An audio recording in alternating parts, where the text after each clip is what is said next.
जियो व्यवहारी जियो द्वारा एक नूतन ऑफर अणाଯାଇଛି। वर्तमान व्यवहारी को मागणारे वाईफाई व्यवहार करने को सुजोग मिलियो बोली शुणिबाकु मिलिछि।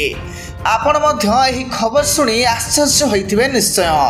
तेणु एही स्कीम कंपनी द्वारा एक ऑफर अधीन रे अणाଯାଇଛି एवं केवल मनोनीत व्यवहारकारी माने ही एहार लाभ पाई परिबे।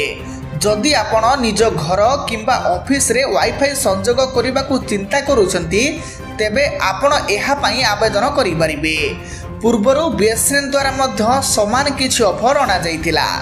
एथिरे लोकंको घरे मागणा वाईफाई स्थापन करिवार विकल्प दिया जाउतिला। आज आमे आपनको एही विषय सूचना देबाकू जाउछु।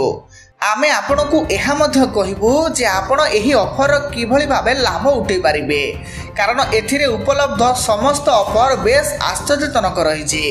तेबे स्वाधीनता दिवस को ध्यान रे रखी जियो द्वारा एक नूतन ऑफर लॉन्च होइछि। जदि आपण मध्य एही ऑफर पांती तेबे आपनको कोनोसी अलगा संस्थापन देय देबाकू पड़िबो नाही, कारण निकटरे एपरि एक ऑफर जियो आनिछि एवं एहार नाम जियो फ्रीडम ऑफर रखा जाइछि। किंतु एथिपाई आपनको 3 मास पई रिचार्ज करबाकू पड़िबो।